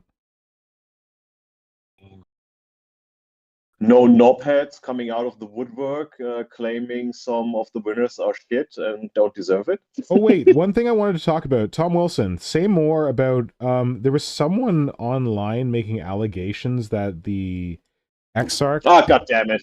What? You don't want to talk about this? There is a knobhead coming out of the woodwork. There we go. Okay, you said knobhead, and I'm like, okay, let's talk about knobheads. Somebody was saying that the Exodite background was AI generated, and like, clearly, if you look closely at it, you know anything about AI generated art, you will see that this is an AI generated piece. I don't see it. I don't see it. I think I read somewhere or heard somewhere that it was confirmed by the dude, but Oh, the dude who did it said that he used AI? I think Yeah. so, but I don't have a source for that, so don't take my word as gospel. Well, maybe mean- Tom has some context. Kajan? I mean, I used to collect pictures of places I would love to visit someday, and pretty sure one of those was similar to this one where you have have a little river down some jungle ravine. Yeah. So I wouldn't be surprised if this was some stock picture he picked somewhere, or if I can believe if someone said this AI generated. I can believe it. Looks like Question. something I've seen somewhere. You said a stock picture. In the Golden Demon, for a backdrop, for a piece, do you think you should paint your backdrop? Or do you think it's okay to use a stock photo? I don't think it. Me personally, I don't think it matters because Yeah. I don't believe the backdrop should be the focus. I mean, Right. it's about painting miniatures, so I don't care. I mean, having a cool-looking background is works great. I mean, especially as the Night Lord entry. That's a great composition with the backdrop, Mhm. where he uses the chain and everything. But I don't think you have to paint it yourself. Yeah. I mean, I'm not sure if I would have to judge that, if I would give extra points for doing that. I mean, nice to know, but I'm here to judge the miniature. Yeah. Miniature painting competition, not a backdrop painting competition. Yeah. Yeah. How do Will and Joe? How do you feel about that? I would only factor it in if it was something like a banner. Yeah. But as a backdrop, there is nothing to care about. It is a miniature painting competition, not a backdrop. All right. Yeah, I'm essentially in agreement. I mean, to a certain extent, was this a diorama? I forget what the Oh. entry. You mean the Exodite? Yeah. It's a single Oh, miniature. it's single miniature. Yeah. Okay, whatever. I think for like a diorama entry, I might care a little bit more because Yep. the diorama is in part, the environment that you place your models in. Yep. But for a single entry model, whatever. Like it looks pretty dope, and it's not like the guy is like going like, "Oh, I totally didn't." I think he's been pretty candid. Is like, "Yep, the background's AI still generated." So, like, it's not like he's trying to pass it off as his own. So, Yeah. I'm not sure that I really see the problem. I think the problem is that, what did you call them, Joe? Someone would come out of the woodwork? Yits? Knobhead. Knobheads. And I that think a is, and knobhead wishes... apparently Go ahead. it is just the hot new thing with the knobheads to come out the woodwork and claim AI art on anything. Who was it? Tears of Envy, who was doing I don't know, 3D printed action figures of Yes. different stuff, and she uh, 1 week, 2 weeks ago made a comment that in a Facebook group she posted in, someone claimed that her made action figure was actually AI art, and that is just no. Yeah. Just give the Facebooks and the comments a little rest. Go outside, take a jog, paint something. To be fair, back in my Daka days, there was this one dude, and I forget what his name is, but he basically would get the files for like how to build a bunch of tanks. Like I think he did mostly Imperial Guard, but he would just build these tanks from scratch out of plastic art and just these like blueprints.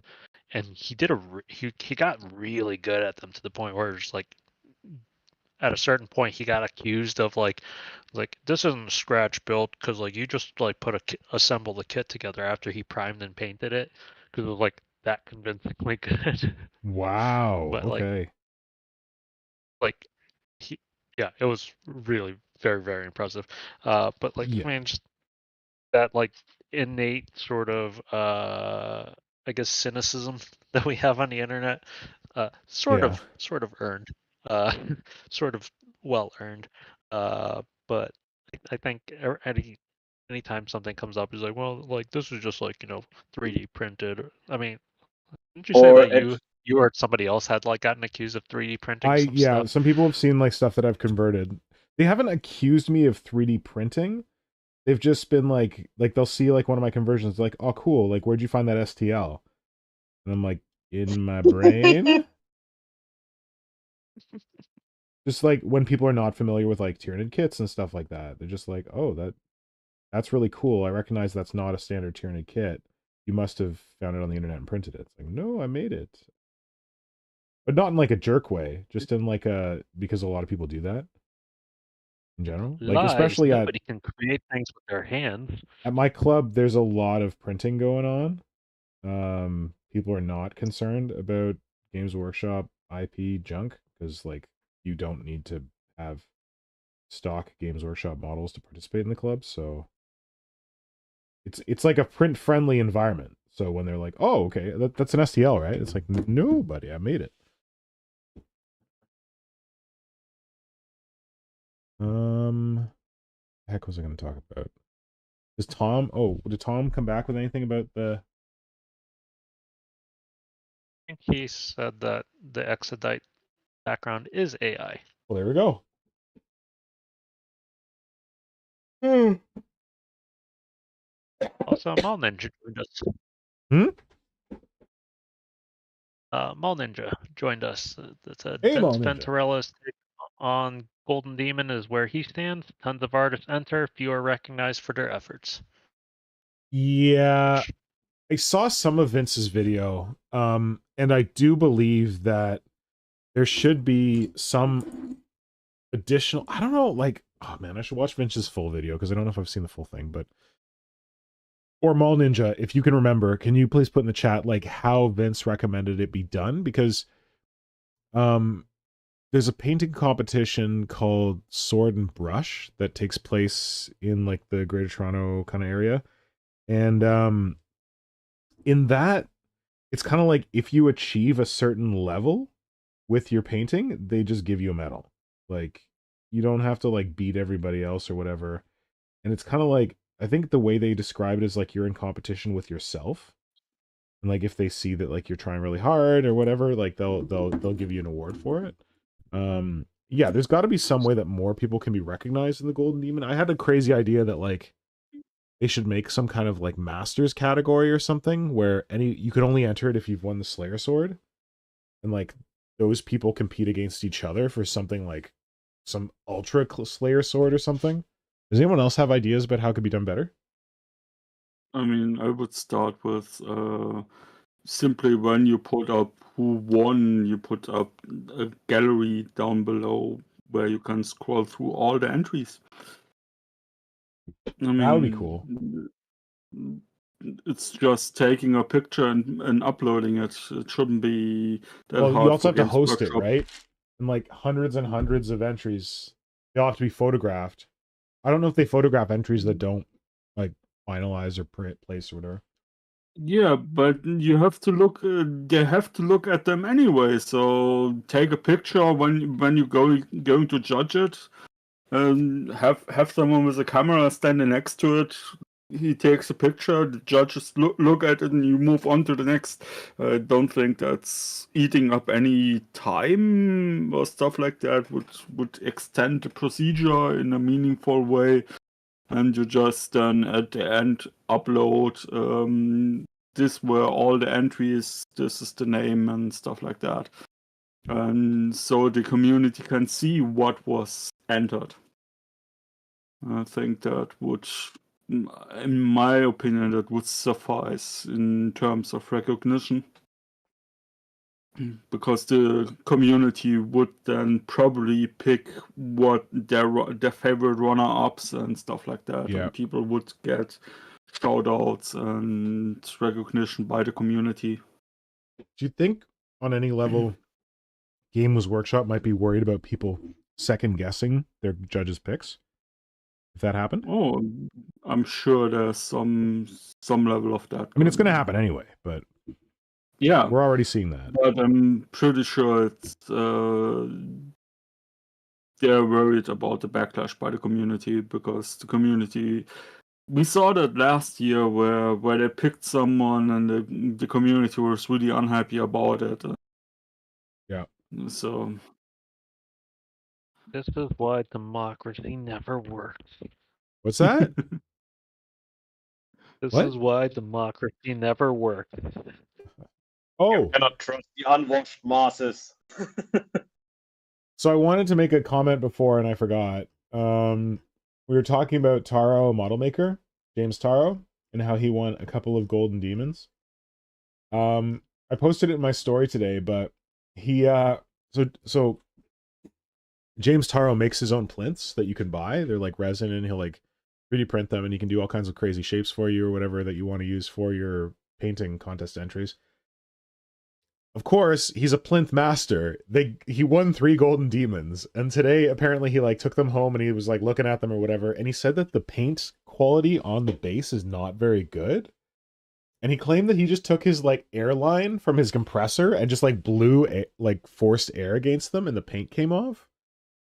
So he now has a tutorial on his Instagram for how to repaint your golden demon bases, because apparently he said like, because like all he does is like work with resin and stuff like that, and his estimate is that they cast the resin for the bases, didn't clean them, didn't do any kind of prep, just sprayed them with Chaos Black, and the paint is not sticking very well. And also that they painted the statue, they painted the plinth, and then they just super glued them together with the paint on. So the way he tells it is that Wait. Yeah?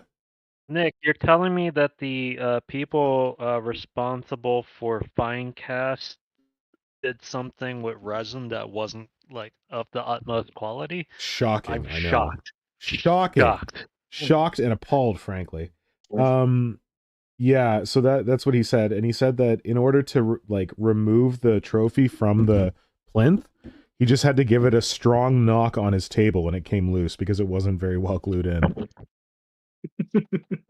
So he has a tutorial about how to fix your golden demon if you want to fix your golden demon. And another golden demon winner already reached out to him in the comments and was like, "Hey, buddy, I know I could do this for myself, but if I send you my golden demon, can you fix it for me?" He's like, "Yeah, no problem." Golden demon winner problems. they'll probably never have. You should talk to Simon about it. Oh no, he has the old golden demons. That's the one that I have one there's of. difference.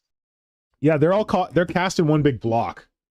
They just cast one huge block with the plinth part of it, and then they just painted it bronze, silver, or gold.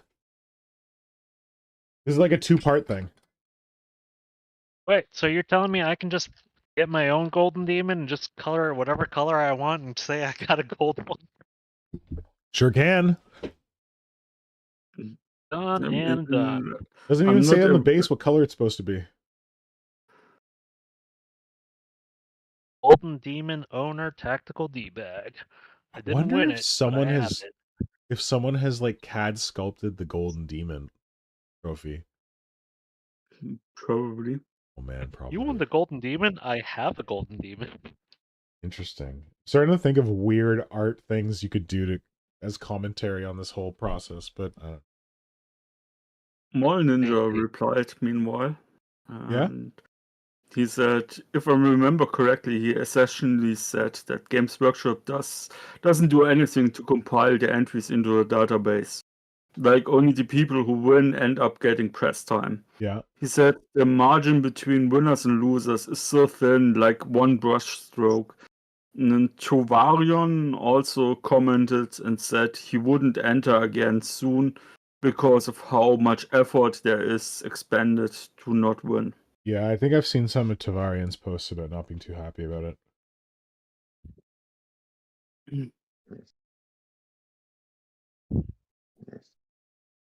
And Tom Wilson says that people have used stock images or just straight taken an image from Google in the past. I think the only issue people are having is use of AI, but I don't think the criticism they are using is fair. Yeah, I get that. Yeah, because like if you Google search an image, you slap it on the back of your thing. Like, granted, AI works differently, but it's just like a Uber Google search. It's just like takes that same image that you would have Google searched, cross compiles it with a bunch of other images and spits it out. It's the same deal as just like pulling it off the internet. And Tom Wilson said, Sounds by the way, does fuller by anyone know saying who it. hosted the Crystal Brush? I thought Adepticon hosted the Crystal Brush before Golden Demon, didn't they? I'm not familiar. Tom also said you could have bought one from the guy on Instagram who had too many golden demons. Oh, fuck, I From last forgot year. about that idiot. Yeah, there was an idiot on Instagram who's like, I have so many golden demons. I have nowhere to store them. Was he selling them? I believe, as I remember, he did sell them. We talked about it. Oh, Crystal Brush is at Salute. Oh, wait, but this is 2018. Huh. Interesting. Maybe the Crystal Brush is not happening anymore. Yeah, looks like it. Oh, man, they have money prizes. Yeah, That's all right. Road to 2019 begins. Yeah, so 2019 at Adepticon was the last time it happened or was supposed to happen, but I don't know if it's still happening. I think it might be done. Maybe Golden Demon kicked them out. What jerks.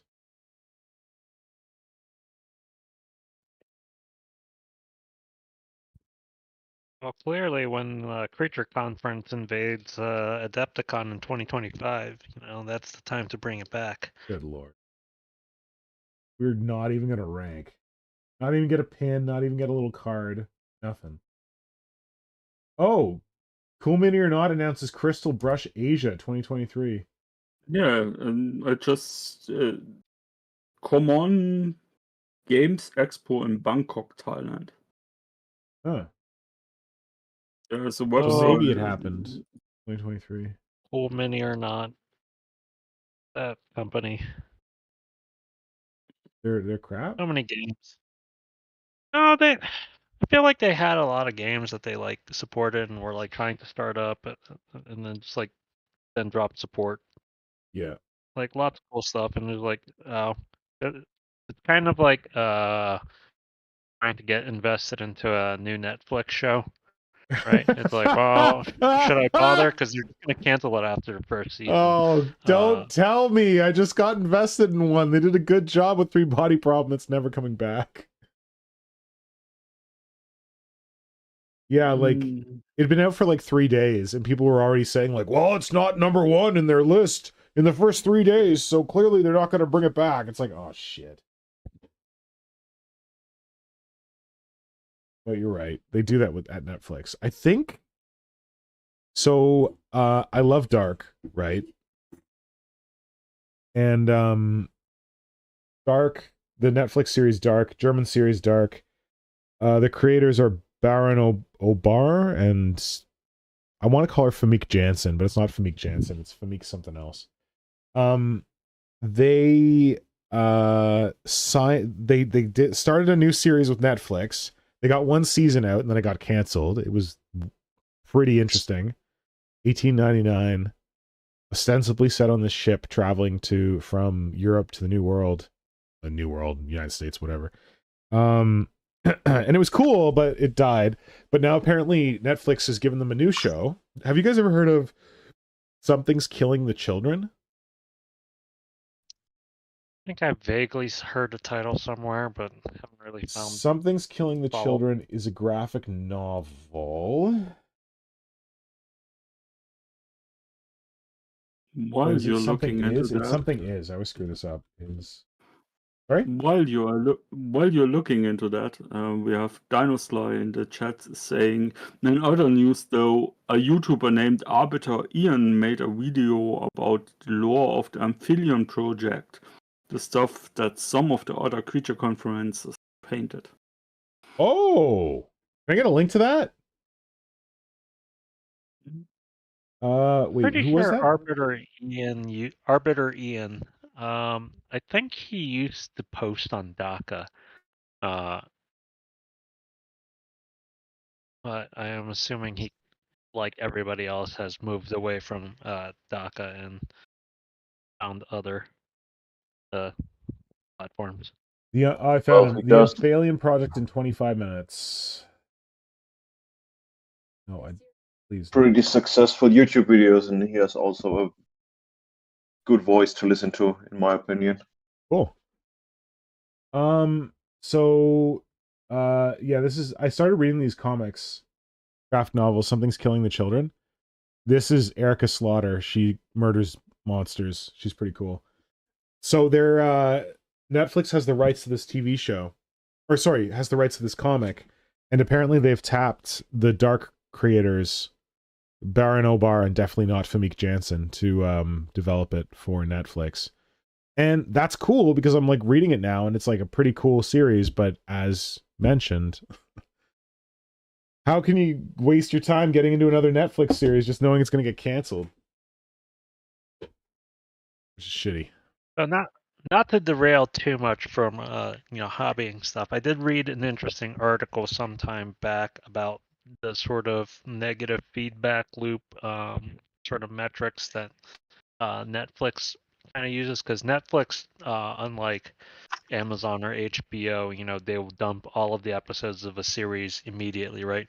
Yes. So it's not the slow drip that a lot of the other streaming platforms are going for, Yeah, which they can't I build. know. Well, that's kind of the thing, right? Because I know a lot of people are like, dude, I want to pull this Band-Aid off like all at once. I just want to binge this if I like it. But the problem is that I think apparently there's this weird kind of chicken and egg situation where a lot of people know about Netflix's tendency of like canceling stuff, right? So it's just like, Yeah. I'm not gonna really get invested in this, like try watching this or get invested in this, because I feel like Netflix is just gonna pull the rug underneath my foot. So like, Yep. I'm gonna like kind of hold off unless like the hype is like really hard. But Netflix bean counters look at the first week streaming numbers Yep. to see whether or not like people are into it. But because everyone's like holding back because they think that they're gonna just cancel everything, They just the cancel it numbers are anyway. always muted. Yeah, so it's just like this weird Oh god. feedback loop It's horrible. system that's just like, oh god, that's so dumb. But Yeah, I can absolutely see that feedback loop ruining things. So yeah, every time something I love goes to Netflix, I'm like, yay. and it's kind of a shame too, because I personally prefer the slow drip model. Yes. If only because I don't have like time to just binge watch a show and like and not sleep for a night.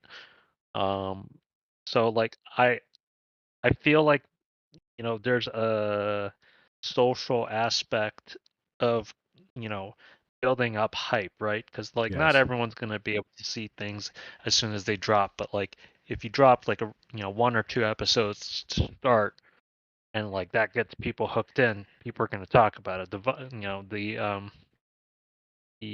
hype is going to be like kind of growing, and then all of a sudden you have this thing where people are actually like kind of like back in the day, in the days of broadcast TV when us old folks grew up in. Back in my day. Yeah, it's like yo, Tuesday night's coming. That new episode's about to drop. Like it's Tuesday night. That's Yeah. when we're gonna watch the show. It's yeah. I think it's remarkable that I think Netflix is the only one that drops everything now, right? I think everyone else does the slow drip. I Is think that's Amazon? true. No, Amazon definitely slow drips. Okay. I cancel my Amazon they're every not, now. they're not only slow drip, they also take season breaks for Yeah.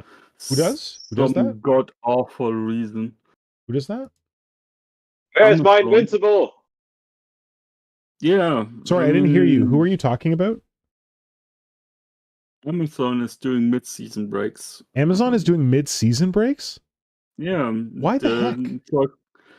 I don't know. For some reason, like Invincible, second season they took 3 months break between they released the first 5 episodes was one episode a week, and then they took 3 months break, and then now they are releasing the second half. That's so weird. And the worst thing about it, the first 5 episodes were kind of boring because they have to build up back the tension and pressure and everything. So they basically stopped when it just was getting good. Yeah. And yeah, I don't get it. I mean, I don't understand why it's the case with American television, but I kind of accepted it, but I don't understand why it's a thing with streaming. It's not like some sports ball season is getting in the way of that. I'm gonna guess that what it is they want people to. Well, I don't know. With Amazon, it's different because like they some people have Prime for shipping and stuff, but I always thought that with the streamers, they would do it because they want people to have to pay for more months of subscription. So Probably. like if you can watch, if it's a 10 episode season, technically you could watch that in like 2.5 months and then you could cancel. But I don't know how many people actually do that. And then, but if it's like over 4 months, you got to pay for more months of subscription. I don't know. Just getting people hooked and hope that they will stay in and consistently pay and not cancel and renew. But you can buy those pretty nifty cards, and after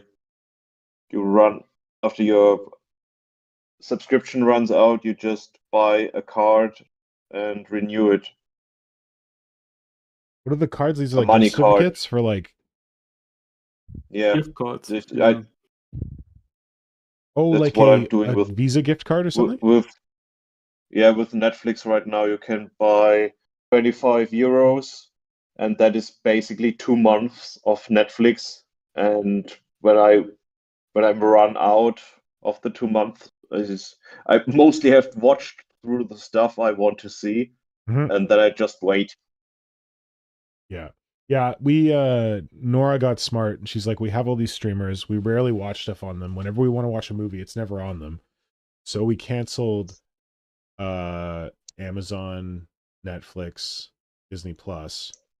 We just have one Canadian one called Crave, which is like it has HBO on it and stuff. And RuPaul's Drag Race, that's why we still have it. But yeah, I make a list of like the shows that I want to watch on the other ones, and then if I get enough shows and I got more time than I have currently, I'll just like I tell myself that I'll subscribe for a month, binge the shows I want to watch, and then cancel it. But I haven't actually gone back yet.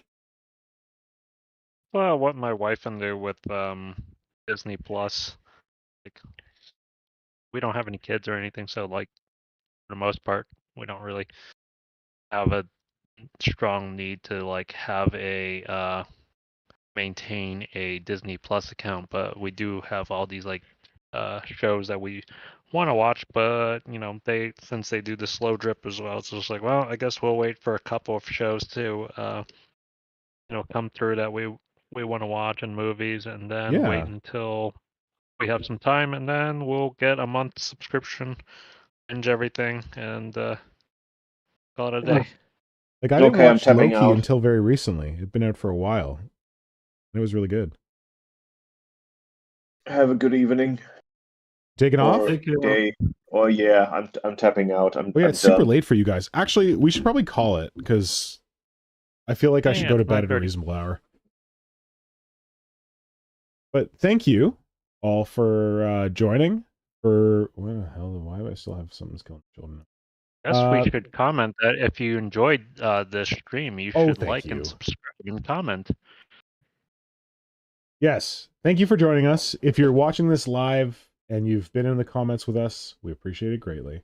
We know you're already subscribed, but if you're watching this live and you're not in the comments and you haven't subscribed, please be sure to subscribe to the channel for other stuff. streams coming up. And leave a comment and let us know what you thought. Let us know what your favorite model from the Golden Demon was, or from the winners. And yeah, if you're watching this after the fact as a recording, thank you. Hope that you found it entertaining. If we're just accompanying you while you hobby or whatever. And yeah, leave us a comment. Make sure you like and subscribe. I always forget to like videos on YouTube. I'm terrible at it. I'll watch a video. I'll be like, that was wicked. I'll be like, oh, did I like it? No, I probably didn't. So this is your chance. This is your chance to drop a like on there, because apparently it helps. Yeah, and I want to say Mall Ninja said they're angry that the peripheral got canceled, which I was about to ask if I should watch the peripheral, but maybe I shouldn't if it got canceled. But I'll put it on the list. Yeah. Kajan, what's Dinoslide trying to link to? The Amphibian project. Oh yeah, okay. I found it. You put it in, didn't you already? Yeah, I put it in. Oh, good man. Okay. I will check out that Amphalion project video. I will probably also share it with Highfleet Moloch, because he is the one who did all the painting for Forge World for the Amphalion project.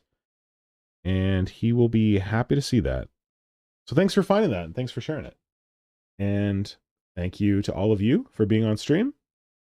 Kajan, I agree. Tactical Dbag, and Yeah, pleasure. Symbio But Joe. Joe's already left. Joe has left the building. That's okay. He's up late. Apparently he's not used to vampire hours like Kajan is. Well, did you get a good amount of work done? I think so.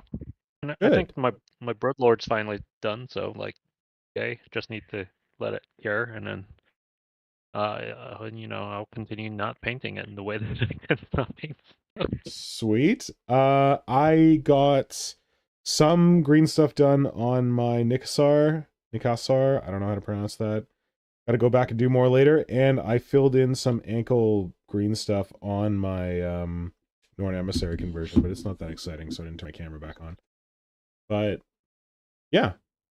I will talk to you both soon in 2 weeks' time. Huh. Yeah. And until then, I hope you have good hobby and you stay safe, stay healthy, and talk to you later. You too. Bye.